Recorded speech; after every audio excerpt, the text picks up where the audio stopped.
Adam here, So Was Your Podcast. A few days ago, I got to sit down with Keith Hayden, who is an author, to talk about his new book, Cereus and Limnic. That's Cereus. I'll put a link in the show notes, obviously. Anyway, sitting down with Keith was really interesting because his book sounded cool. It's a sci-fi, not-so-distant future set, kind of fantasy with some video game influence. I mean, it sounds like it's got a little bit of everything, and it does, which is cool. But when I got to talk to him, it opened the world even wider, where he brings in his love for languages. He's multilingual, and his military experience. He was in the military for something like 13 years, I believe. And he puts all of that into a science fiction novel that sounds really unique and really cool. So check out the interview, check out his book. He's a really interesting guy, and with the amount of care he's putting into it, I have no doubt he's going to go places. He's also doing something I've never heard of, which seems completely genius, is he has the Cereus and Limnic podcast that's ongoing and kind of gives you insight into elements that made it into the book or things that he wanted to include, maybe some backstory, none of it spoiling the book itself, so you can listen to it before you read it or you can listen to it after you read it. It's kind of cool to have a companion podcast to a novel. I don't know why more people aren't doing that. Anyway, here's the interview. Hey everyone, Adam here, So Was Your Podcast. I'm sitting down with Keith Hayden, who has a new book out. I hope I'm saying this right, Cereus and Limnic. Yes. Awesome. How you doing, Keith? Doing great. Thanks for having me. Yeah, thanks for taking the time. It should be a lot of fun. Before we get into Cereus and Limnic, I like to ask creative people to go all the way back. And how did you get into writing? Yeah, so actually I started a long time ago. I started by journaling. So I'm a big journaler. I journaled for about 13, 14 years consistently. And, I would do the standard, oh, my day was this and my day was that. But really, that's where I took kind of creative liberty for the first time with my writing. So I would write in third person. I would write some poetry. I dabbled in some first person stuff. So that's really kind of where I started honing my craft and being like, okay, I kind of like this. So it kind of evolved into more of like more than just a creative outlet. It was like, okay, now I'm actually getting into fiction and descriptive stuff. So that's where I first started writing. Awesome. So from the journaling, what was your first, I would say, full-on writing project? Like you're going with the intent of telling a story.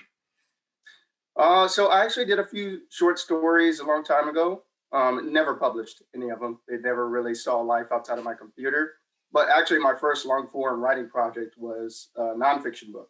It was called The Tower of Babbling, and it's a language resources to help people learn foreign languages, any foreign language that they want to learn. So that was the first time I was like, okay, I'm really serious about this. I want to write a book. And even though it wasn't fiction, it was nonfiction, and that helped me really gear up to write Cereus and Limnic. That sounds like a really intense undertaking, like teaching language in general. Like, how do you go about studying or researching for that? Yeah, so it's really just kind of my background. So like many students that grew up in the US, I took compulsory language classes. I took French in high school, took Japanese in college, just kind of tested into it because they saw my French test score was so good. They put me in Japanese. They thought I could handle a tougher language. And I did. Yeah, they challenged me. So I ended up doing well in that. I ended up getting a minor in Japanese in my undergrad. And then I just kind of kept going from there with languages throughout my military career. I did Spanish on my own. I taught myself Spanish up to professional fluency. I use it now in my job as a teacher. And right now I'm learning Mandarin Chinese. So in those times, like I've taught myself all these different techniques about how to learn languages well, how to learn them very efficiently on your own outside of the classroom. So I wanted to write a book that captured all of those tips. That's awesome. That sounds really cool. So you kind of teach how to be receptive to learning a language more than like, these are nouns, these are possessions. Absolutely. You got it. I'm more of, these are the techniques that I use to take yourself from beginner to, I call it from language curious to language confident. So from beginner nothing to all the way to professional if you want. So yeah, I definitely don't talk about specific languages and nouns and verbs and all that stuff. It's more of like, how can I learn languages on my own time in my own way, in a way that's fun, that's going to allow me to actually like stick into my head. I'm like, I don't know if you took language classes in school, but yeah, most people don't really it doesn't really vibe with them when they're in school because they have, and now that I'm a teacher, I see why. There's a certain way it has to go, it has to be presented. You have to follow the curriculum. You only have so much time. You have to have tests. When you're on your own, you don't have to do that. You can skip all the boring stuff and just go straight to watching anime if you want. That's the cool stuff.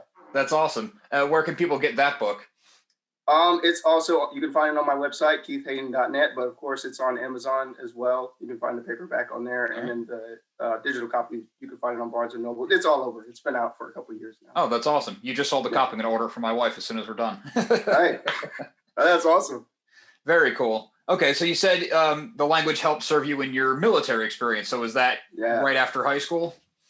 No, actually. So I actually went to a military college. It's called the United States Air Force Academy in Colorado Springs, Colorado. So I was fortunate enough to get in and had a fantastic undergrad experience. So this is a particular 4-year college. There's only 4 or 5 of them in the nation that feed directly into a branch of the U.S. military. So, of course, Air Force Academy goes straight to the U.S. Air Force, and you graduate as a commissioned officer. So it was really nice. You have a job right after, especially around the time that I graduated, 2008, financial crisis. Yeah, a lot of my contemporaries that went to civilian colleges, they were kind of struggling, whereas, I went straight to Uncle Sam, and I had a place to live and all that. So it was nice, but the military was really fun. I was a force support officer when I first started, so that's kind of like a personnel officer. It's about as exciting as it sounds. And then my 3rd year, I actually got accepted for cross-training into what is known as the Air Force Office of Special Investigations. It's actually a branch of the Air Force that investigates felony level crimes. We get the same training as FBI agents. I'm sure you've heard of NCIS, Naval Criminal Investigative Service. Everybody knows the TV show. Yeah. We didn't get our own TV show, but we did the same stuff. Really cool. Well, now that you're writing, who knows? Yeah, exactly. Good point. That's awesome. Okay, so after your enlistment or are you still enlisted? Yeah, so when you're officers, we do have an enlistment. We have more of it's called an active duty service commitment. So you have a certain number of years you have to serve. Mine was 5 years. I stayed on for another 3, and then I separated in 2016, so about 5 years ago. Okay. And did you go straight into teaching from there? I did not. I followed the life rocky road and unpredictability. I did some freelancing for a couple of years. I was a freelance interpreter. I wanted to take my language skills and actually make money from it. So that's when I started teaching myself Spanish full time. So I started going to school online, the Southern California School of Interpreting. I was really into it. And it just turned out after a couple of years, it just wasn't the right path for me. It was just really hard to it's just kind of a dying career that I saw because of technology and all that stuff. So it's really hard to get in. Sure. So that's when I switched gears. About 2 years after I got out of the military, I was like, hey, let me try teaching. I had worked briefly at my high school back in Texas when I got out of the military, just as a tutor. And I liked working with the kids there. So I was like, let me go into this full time. So I started subbing. I went back to school, got my teaching credential, and then now I'm here. That's awesome. Do you teach foreign languages, or are you teaching writing, or? No, surprisingly, my coworkers are surprised to find that I teach math.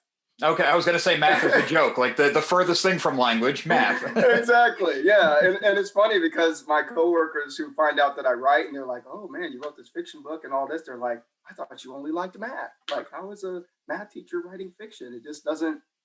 I think of that meme where they show all the math symbols and they're like, right, you can't get to the answer. It doesn't make any sense. Right, that's awesome though. That probably is probably a nice change of pace. Like if you were teaching writing all day, would you want to then go home, fire up, Word or Google Docs or whatever, and type 30 pages? Like you'd probably be like, enough, I've seen it. Well, for me, math, it's kind of like languages. I think of math as like its own language, except it's mostly numbers. Mm-hmm. So yeah, I like exploring that side of myself and having that really like kind of technical time. And I love working with the kids too. Most of the kids that I work with, not on all days. They don't always do their work, and they're not always easy to work with. But in general, I like working with students, especially at the high school level, because you can not only teach them content, but then you can be that kind of mentor figure for them. Yeah. Especially in the area that I work, has a lot of minority students, students of color. They just don't see a lot of Black teachers around, so it's really nice for them to have that example So I like being that for them as well. Nice. Yeah. That's a huge role to take on. It's a lot more than just the basics, what's out of the book. For sure. Have you found I'm not sure what your area's lockdown policy is at this point, but I'm sure you did some distance learning. Some, more All. like all. Yeah. And it's crazy too, because my particular school that I'm at, I live in California. So we have been distance all year. So it's pretty, and we just heard that recently that we are going to be distance for the rest of the school year. So it's February now. So that's not what you want to hear in early February. No, yeah. I mean, and it's a mixed bag. It's a double-edged sword, because on the one hand, we're used to the term teaching distance. They're used to learning distance, but we never really got to, meet the students. And they have this joke. They're like, "Oh, are you an AI? Are you real?" Because they just see me through this, the screen. So it is tough, and some of the students really struggle with technology. That's having a nice, smooth conversation like this. It's hard for some of them because, of course, they don't control their internet. So just a lot of challenges that come with teaching online. But for sure, we're getting through it together. Yeah, that's good. I mean, making the best out of a bad situation, I guess, is all you can do. Right. All right. Well, on to happier things. So is Cereus and Limnic your first published fiction? It is. Yeah. All right. How did that come about? Because it's a huge change from your first book. Yeah. So Cereus and Limnic kind of started maybe 6 or 7 years ago when I was in the military. I took a trip. We go on these little like work trips, basically. We call them TDYs, temporary duty. So I went on a temporary duty trip to Asia because I was stationed in Japan. I did my first agent assignment in Okinawa, Japan.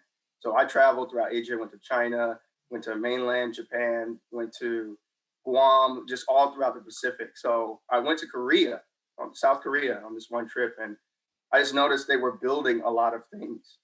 And the interesting thing about Asia, I don't know if you've ever been, but no, they tend to build like tall instead of wide. Here in America, everything's wide. We have so much land, you can just look out right. and see. But in Asia, it's not like that. They have to build on top of things. So I just noticed, man, why is this stuff always going up? Like, what would happen if there was a world where we kind of stopped building? What would that look like? Would we be able to kind of contemplate that? Why do we need to keep building things? So I kind of started thinking about all these different questions and pondering this until I came up with this kind of society of my own. And it started with this group I called the Deconstructionists. They were kind of a group that was anti-building stuff, and they wanted to tear stuff down. So that's where I got the original concepts for what would become Cereus and Limnic. And the story just kind of branched out from there. That's pretty cool. Where did the name come from? It sounds Latin to me, but I'm not a language guy, so. Yeah, so the name, interesting. You're actually the first person to ask me this, and in like a recorded interview setting. So the name is actually from a particular flower that only blooms at night. And this particular flower is known as a Cereus. And I'm not a botanist or a flower expert, but I just know that it only blooms at this like a very short period in the evening, and then by the dawn, it's gone. So I liked that metaphor of something that was beautiful, but not meant to be permanent. Because I don't think we know about that a lot. Like as humans, we don't. We tend to create things and edify them to last for eternity.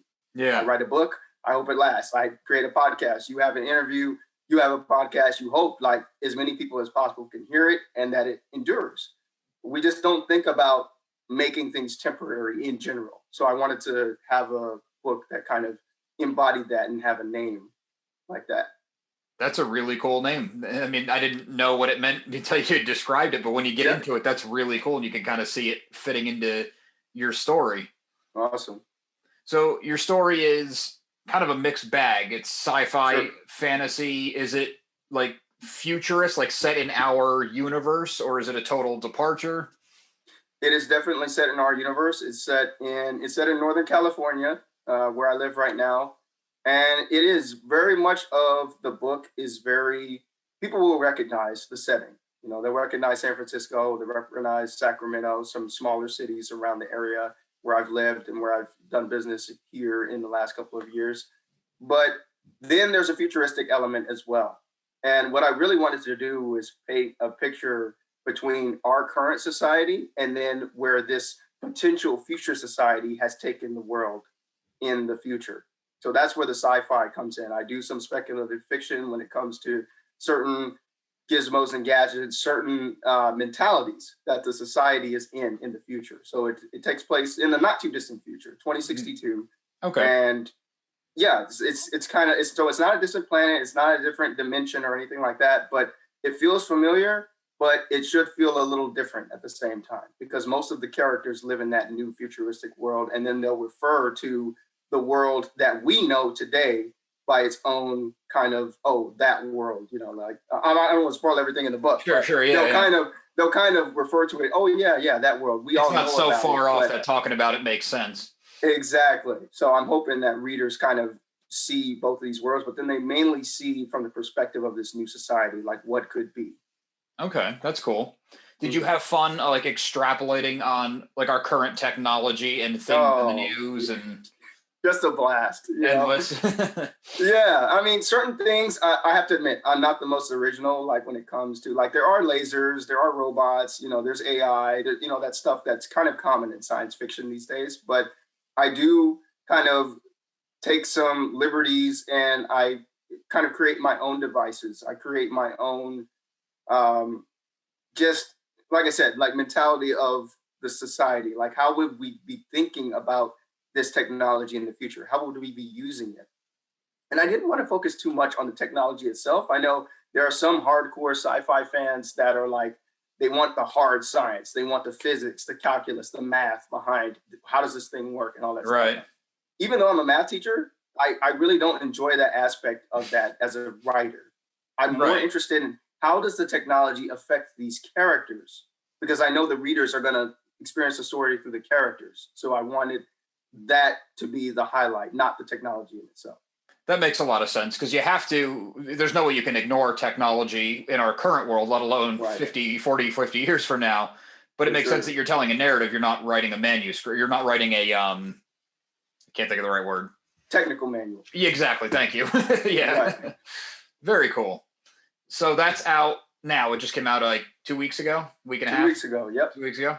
Mm-hmm. Have you been having a good time doing the rounds stuff? I know you're doing it all digitally. There's no like conventions or anything, but yeah, actually, I just actually signed up for my first convention at the end of this month. It's called Virtuous Con, so hopefully I'm able to go and have a booth there. But awesome, yeah, you're right. I am having fun. This is my first time. Like I said, I did publish my first book, but it was more of it's not self-published, but it was more of like it dropped and then okay, I didn't really do anything, maybe a social media post. But this time, like I'm really like I'm getting on social media. I'm talking to people like you. I got to actually put in a library already through the military. So that's been cool. Yeah. Yeah, I am kind of enjoying my little 15 minutes. I don't know how long. For sure. Yeah, ride that wave. That's a good thing that I wanted to bring up when you mentioned you're in the military, which is why I asked about it before. How did that, I mean, you probably can't give me all the ways because it shaped your life, but how much of that transferred into the book? Oh man, so much. Because a lot of the characters are actually military veterans. Okay. So I actually extrapolated to where one of the main characters is a veteran of the U.S. Space Force, which of course was just created 2 years ago. But I kind of said, knowing what I know in my experience in the Air Force, in my education at the Air Force Academy, how does space kind of fit into the battle space? And when I say that, we spent a lot of time talking at the Air Force Academy about basically where does air power or the Air Force's capability, how does that fit into the whole picture when it comes to battle space and everything else? And of course, we haven't really fought a conventional air war in a long time, but that's the way we think about things in the military context. So I was like, how does space fit in? And then how does this character fit into that space? I'm using the word space a lot, but you know what I mean? Yeah. You know what I mean? So I get it. She's a veteran.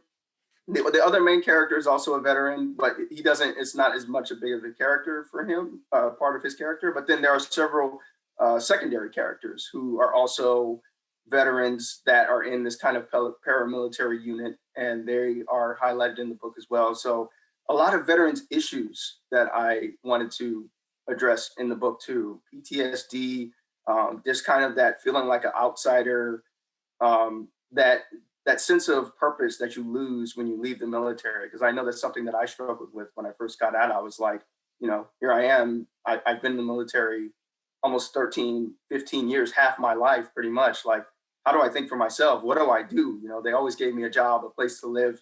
We joke that sometimes the military even issue you a wife or a husband, like thankfully they didn't issue me mine. I picked my own. But I mean, yeah, you have to make all of your decisions yourself. And Right. That's a daunting thing for a lot of veterans, and a lot of veterans get stuck. So I wanted to portray those issues in the novel as well. That makes a lot of sense. And since you come from that background, it's got to ring true. I mean, it's not somebody trying to fake it and where it's like, yeah, they came close, but they could have done this. Like, you've lived it. So Exactly. that's very cool. And now, has your love of language made its way in?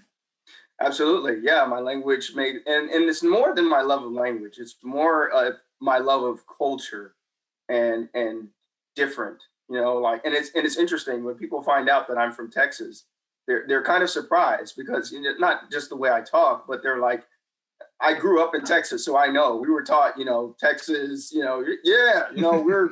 we're the best, like it's Texas, don't mess with Texas, all this stuff. Right. But I was always globally minded. Like ever since I was like 6 or 7 years old, I love maps. You can see these maps behind me. Well, some people are going to be listening to this on a podcast, but yeah, you can see these maps behind me, globes. I've just always thought globally minded. So as I've gotten older, I've traveled a lot throughout the world, as I mentioned. So everywhere I go, I kind of like pick up just like bits and pieces of the culture of where I come from, or where I travel.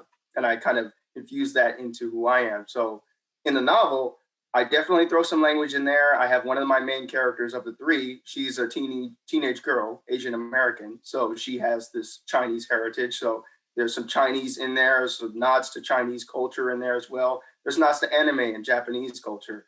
Because these are the things that have influenced me in my life that I've come across through my experiences. So I wanted those. I'm all about that cultural exchange. I feel like a lot of authors in their literature, a lot of literature just kind of hits the same note. Most of the characters are American, most of the characters are British or whatever, or wherever, whoever the author is, they kind of bring their world, and it's usually a singular world. Mm-hmm. My world is very colorful when it comes to the culture and the things that populate it. So I wanted that to be represented in the novel. That's really cool because you have lived a pretty interesting, expansive life and experienced a lot. You've been to a lot of different countries and continents where the culture is drastically different. Language is the way people live. So that's cool that you could tie all that in with your military experience and an eye on the future. For sure. Sounds like, I mean, you made a joke before about it. You have some of the sci-fi tropes in there, but it just doesn't sound like a story that you're going to get anywhere else. Right. Yeah. And that's what I'm hoping. I'm really I throw my background as a teacher in there too. I say this often that Cereus and Limnic is as much about the narrative as it is about the lessons that I want people to walk away thinking about. I want them to walk away thinking about what do we want to be as a species? Like, how do we want to define ourselves when it comes to AI, like AI and human interaction, when it comes to transhumanism? We're pretty much transhumans now. We walk around with AirPods hanging out of our ears all the time. And, we have our glasses and we have our virtual reality stuff and all this, hyper realistic video games and all this stuff. It's like people don't realize it's already here. I think they think AI, they're waiting for Skynet and Terminator and all that stuff. But it's like Skynet's nothing compared to your YouTube search algorithm. And that can pretty much predict what you want to say. Google search algorithm, Amazon, they've all got your number and then some. They know the phone book on you. Yeah, for sure. So I feel like most people don't realize that it's already here, but it's just not in the way that we see it in our culture and in our stories. And I wanted to have a story to where, okay, it's here, it's in your face. You cannot hide from the technology. Now, do we want to define the technology, or do we want the technology to define us? Mm-hmm. That's what I'm asking in the book. That's very cool. Very, very cool. I don't want to ask any more about your thoughts on that because I'm sure it's in the book and I'd rather people read your book. Me too. Yeah, for sure. In your writing process, I mean, you've been writing for a long time. But what would you say to that person who's maybe halfway through a book, but they have been for 2 years, who have always wanted to tell their story, but haven't? Like, what are the things you learned along the way? The thing I've learned is finish. I mean, when I was writing Cereus and Limnic, you know, I was a part, and I still am a part of a lot of writing groups on Reddit, on Twitter, and I see just people that are just like, oh, I don't, you know, they don't really believe in their story. You know, they're like, oh, well, what if I get panned? What if I get 1-star ratings? What if I get, you know, slammed on social media and get canceled because, you know, I decided to make these types of characters or whatever? I'm like, write the story, you know, like finish the story. The way I did it was I just had like a writing, when I was at the height of writing Cereus and Limnic back in 2019, I just had a writing goal every day. I was trying to hit 500 words minimum every day, and I had already outlined it. And I think, well, let me finish that thought first. I had already outlined it, so I knew what I wanted to write every time I sat down. So that helped. But I hit it 30 minutes, hour a day, and of course, it's the first draft. So it's not going to be perfect. Don't sit there and try and make it perfect. Just get through it, complete the whole story, and then go back and add, cut. Just finish. You have to finish the work. That's the only way to get it better. And the other thing that I was going to say was plan what you want the story to be like. Like, think about the destination before you start writing the journey of the book. Because I feel like a lot of writers get stuck, especially first-time authors. They're trying to write a novel or something, and they end up having this writer's block only because they didn't really think about where they wanted to end up. They had 1, 2, or 3, maybe 4 good ideas for a character, scenario, a story, whatever, but they didn't realize where they wanted to go. So like more than halfway through, like a quarter of the way through, they're stuck. They're like, well, where was I going with this? If they can't even define it, then a reader sure as hell isn't going to be able to figure it out. So that helped me too. I tend to be a very organized person. Like, I'm very structured in certain things. I guess it's just the military in me. But I'm like that with my writing too. I have to conceive it, and I don't even write a lot down when I first start thinking of something. Like Cereus and Limnic didn't make it into the computer until like a couple of months. Actually, it was a couple of years after I'd already had the initial idea. All right. That's very cool. That's good advice for people. You're not going to be a better writer unless you're writing. Oh, man. Yeah, that's the only way, is to get better. Keep coming at it, and you will get better. How's your editorial process? You said, you know, it's going to your first draft. It's never going to be perfect. No way. I had heard some people, and this blew my mind, they'll write a draft, they'll get their whole thing done, and then they don't look at it again, and they write the same thing again. So whatever sticks, and whatever doesn't, like, that sounds terrifying to me. That sounds terrible to me too. I couldn't go back and do that, because I may not hit the same thing, you know, kind of like lightning in a bottle, right? I may not hit it the second time. I want to make sure I keep that gold. My editorial process, so I'll finish the complete first draft, and then for Cereus and Limnic, I went into the second draft, and the second draft was rough. I mean, it was cutting. It was like making sure that, you know, the continuity stuff, you know, certain stuff you said in the first part of the story, and it's a long book. So like 485 pages, I think it's 156,000 words. So it's easy to miss, like, oh, well, you said this back in chapter 2. Now we're chapter 22. You know, what's going on with that? Yeah. So that stuff took a long time to figure out. And then I do actually have a publisher. And I think a lot of people are shocked when I say, yeah, my brother is my publisher, my older brother. He has a publishing company, and he's actually published like 11 different books. He writes those technical manuals. He's a technical manual guy. And he actually helps me proof and edit. And of course, I pass it through my wife as well. My wife is usually a first look, and she's got an eagle eye for the stuff that I miss, commas, grammar stuff. Oh, that's huge. Yeah. Oh yeah. Huge stuff. Really cleans it up and makes it more readable. That's awesome. So it's a good, solid process, good advice for people. Yeah. Another thing I saw that you're doing that I thought was really interesting is you have like kind of a companion podcast to this. For sure. Did that come about before the release, or is it like in the works the whole time?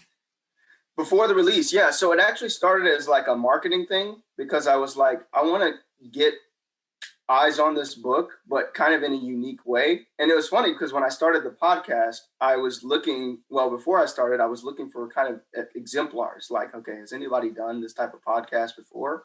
And surprisingly, I did not find, at least at the time in August of 2020, I did not find any podcast that was like this, even from like heavy hitters, like prolific authors. They don't have this type of thing, which is a shame sometimes, because when I finish certain books that I think are really good, I'm like, man, I wish I knew, how did he come up with that? How did she come up with that character or that scenario or that thought or that line? And when I read my own book, I'm like, there's so many different lines that are just from different experiences, different just like random events, different people that I've met, different scenarios, jobs that I've worked. It's kind of a treasure trove of information that would be interesting to somebody who really liked the story. It just kind of gets you deeper into the world. So I wanted to get people deeper into the world. I wanted to get them into my thought process about like, okay, why is this, this novel seems so random about things? It's like, well, it's not so random if you kind of know how I think.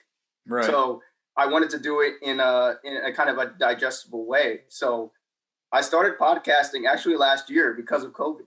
Oh, there you go.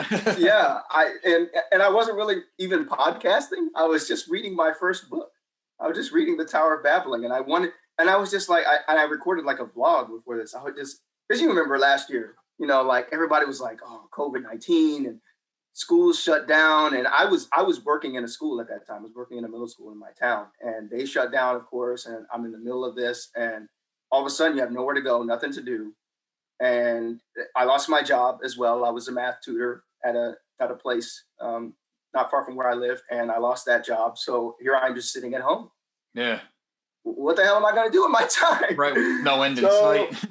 Yeah, I was like, you know what? I think I'm just going to read my book. And that became the Tower of Babbling podcast. So that was my first podcast. I recorded like 30 plus episodes of that. And then from that podcasting experience, I created this podcast. So it was kind of a perfect storm of, okay, I know this book's coming out. I've got some podcasting experience now. Let's make a more complete product that will give people background information and get eyes on the book at the same time. So people could listen to the podcast without having read the book, and it's not like Absolutely. A spoiler. It's going to make total sense. And I make sure no spoilers. I just focus on the issues and the themes. And that's why I think the podcast, I'm not just saying this because obviously I created the podcast. I want people to listen. I want people to read the book. Sure. But I really think the podcast really helps provide like the context of the stuff in the book. So the podcast is great because even if you've already read the book, like you're watching this or you're listening to this, go and find the podcast. You're going to hear something that you're like, that's why that's like that. Or if you haven't found the book yet, listen to the podcast first and then be like, that's interesting. Now maybe I want to read the book. That was the kind of goal of the podcast. That's really cool. And it's an ongoing podcast, right? It is ongoing. I still have a few more episodes that, I definitely want to clarify and go into those topics about the book. Nice. That's awesome. And I'm guessing you learned how to do all this for the podcasting. You're probably doing it all in-house. You have an audiobook coming out too. The audiobook version. Audiobook version. So you can see the microphone behind me. This is my studio.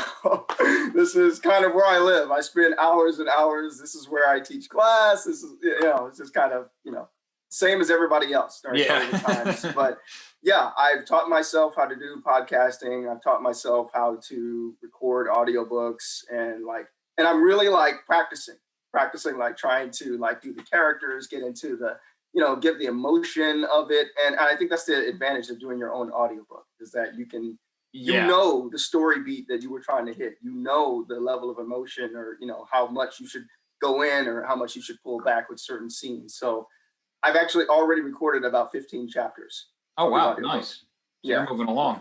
I am. Mm-hmm. Yeah. I like it when the authors do their own, like you were saying, all those reasons, like they know the story. Yeah. Someone else can read the story. They know the story. Exactly. It's so much better. And I just feel like it's just better to have, I'm a creator at heart. Mm-hmm. And I just feel like it's just like when you make a home cooked meal. Yeah, you could order DoorDash, but when you, sit down and you create it and you cook it all and you get the meat in there, you chop everything up, it just tastes a little bit better. Right. That's what I feel like with audiobooks, everything. For sure. Very cool. When do you have a projected date for the audiobook? I do not. I do not. Actually, my wife is helping me record some of the chapters. She's doing some of the voices because I have quite a number of female protagonists and characters in the book. So my wife's doing a few chapters. So I got to make sure that she's available to do those. So yeah, it's definitely worth the wait to have her helping me because it just adds an extra dimension that, of course, that I'm not going to have. I'm not doing a falsetto to do female voices. I refuse.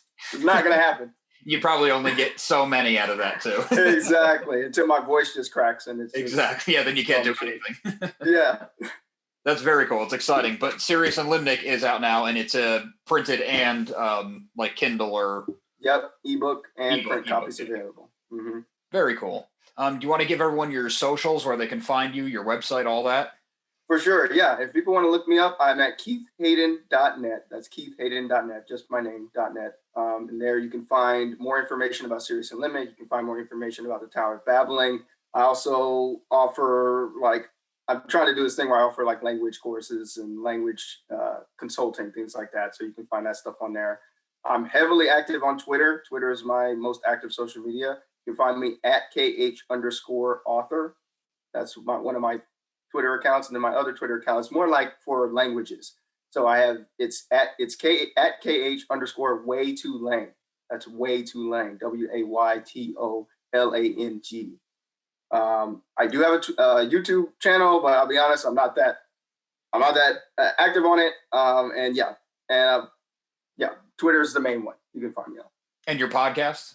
Podcast, yeah, Cereus and Limnic podcast. You can find it. They say it anywhere you get your podcast. Right. Google Podcasts, Amazon recently podcasts. I mean, yeah, it's on all of them. Stitcher. Just go look it up. You'll probably find it. Yeah. Well, thanks again for taking the time. The book sounds really interesting. The languages thing is fascinating. I didn't know we were going to go down that rabbit hole. That was cool. Yeah. So. No, I appreciate you just allowing me to come on here and talk to you. Absolutely. A lot of your interviews. It's just interesting to see. And I like what y'all are doing. Just finding more they say indie creators, but just people that are creating, people that are doing stuff. Because I feel like and I addressed this a little in Cereus and Limnic as well. I feel like we're a society of consumers. There's so much stuff to consume. There's social media, there's traditional media, there's print, there's video games, there's music, and it just feels like kind of endless. And I know I find myself kind of in that endless stream of consuming. So when I stop and write something like a book or even just a blog post, it feels good that I'm actually creating something instead of just consuming. Yeah, so I agree with you on the consuming, and I feel like it's kind of a thing where you're consuming so much, maybe it is inspiring people further, and getting your own stuff out there has never been more accessible. Exactly. You can find anybody can do this, really, if you just have the discipline to finish. I mean, you can put your book out there, you can make your YouTube channel. It feels like nobody's going to find you, but you probably know of some crazier YouTube channels than I do that, man, people found this and they've got hundreds of thousands, millions of subscribers. It's just watching somebody study all day or something. Right. Yeah. Sometimes I feel 100 years old. This is what the kids are into. Exactly, man. Trust me. I know that from firsthand experience. Very cool. Well, thanks again for coming on. I really appreciate it. Good luck with the book and everything else. This is probably the question you hate to be asked, but is there another book in the back of your mind somewhere? Absolutely. And I've been ready actually I did not write Cereus and Limnic with the intent to write a sequel, but as I got to the end, my brother was like, yeah, that'll be great when the sequel comes out. I was like, but I had already thought of ideas. Yeah, and I have some ideas, and it's going to be in a similar vein. I mean, technology, but with a purpose. And I already know what area I want to tackle. I want to drill down into a certain area, and I won't spoil it here. If you want to know, join my newsletter, keithhayden.net. And there you go. Perfect. Talk about it in my newsletter, but there will be at least 2 other books in the Cereus and Limnic series. Oh, that's awesome. Got a trilogy. Yeah. Cool. Well, thanks again. Sorry, I keep saying that and then asking another question, but no, I appreciate it. Yeah. All right. Well, have a good one. Adam. You too. I just wanted to thank Keith one more time for coming on the show to talk to me about his new book, Cereus and Limnic, available everywhere. Audiobook is coming soon, as you just heard. You can check him out on keithhayden.net. Keith, Keith, Hayden, Hayden.net. I'll put a link in the show notes. Check him out on social media. Pick up his book, Amazon, ebooks, wherever you get your books. Really cool guy, really cool book. Thanks. Make sure you listen to So Wizard Podcast every single week wherever you get your podcasts. SoWizardPodcast.com is your resource for reviews, recommendations, videos, merchandise, and more. Please remember to subscribe to our channel. We have a ton of interviews and a ton of new movie content coming out every day pretty much. I'm not able to keep up with my inbox. There's so much coming in, which is awesome and awesome for you. So please subscribe. You're not going to want to miss out. So Wizard Podcast can also be found on Patreon, where for as little as $1 a month, you get multiple monthly bonus shows. Thanks for watching. We love hearing feedback, so leave a note in the comments, drop us something on social media. All the accounts can be found after the show and in the show notes. Thanks again.